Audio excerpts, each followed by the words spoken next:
This Christmas movie a day is going to be about H.P. Mendoza's Bitter Melon. I've done action, I've done comedy, I've done noir. Now, the Christmas movie I want to talk about is a indie drama about, wait, don't go. Bitter Melon is stylish, it's funny, it gets to the feeling of what a holiday is when you have to hang out with your entire family, whether you like them or not, and then digs down into it with a very specific cultural angle, in this case Filipino, which you rarely see in any English language cinema.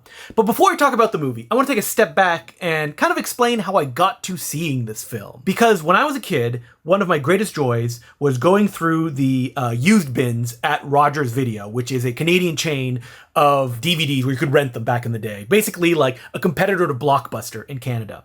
And they would have these deals where, once films would be taken off the shelf, they would be slapped with a big sticker and put in these gigantic bins. And my favorite bins to go through were the ones where they were the cheapest, because then you would find all the indie films that basically the stores had no idea what to do with. So I'm a teenager. This is, maybe more than 20 years ago. I'm flipping through the bins and I stumbled upon something called Colma the Musical. The cover itself didn't excite me that much, but just the idea of a musical that was right there on the cover, man, I was such an easy mark back then. I bought it instantly, went home and watched it, and fell completely in love.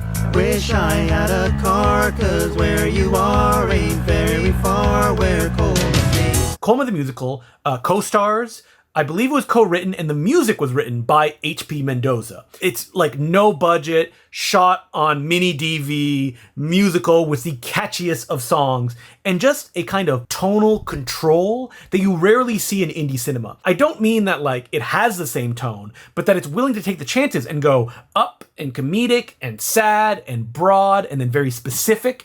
And I love when movies can do that. It is such a tricky balance, and a lot of the times filmmakers just don't want to because they're afraid, if I break out of these expectations, then it'll throw the audience off, etc., etc. But H.P. Mendoza, as a writer-director throughout the films that he's made, has always had that. For example, in his other musical that he would direct, Fruit Fly, or his no-budget horror film, I Am a Ghost, which I also love and highly recommend. And then finally, to the movie I'm talking about today, because it takes place during Christmas, Bitter Melon.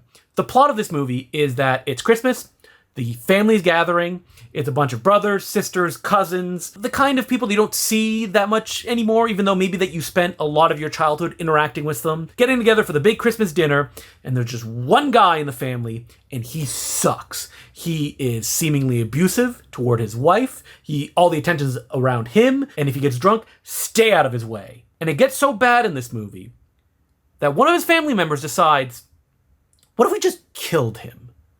What if we got to the point that he is so difficult, we've dealt with him our entire life since we were children, what if we just final decision, we just killed him? And I know that sounds dark, and the movie is dark, but it approaches it in such a way that you're always engaged in what's happening. It never goes for shock value.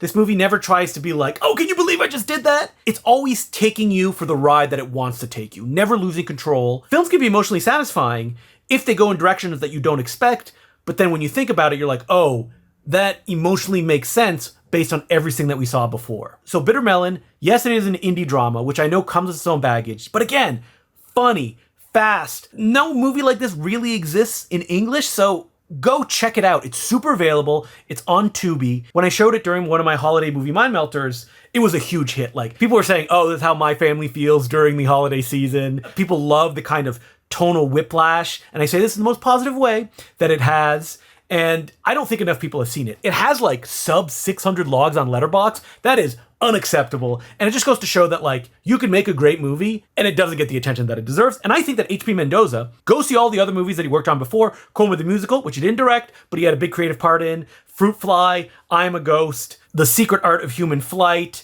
Even just go check out his YouTube because he posts super fun videos that I do not think get enough attention. And before I go, a question. What film do you think best represents your experience with Christmas? Good or bad? Would love to hear about it. Write it down in the comments, and I shall see you tomorrow.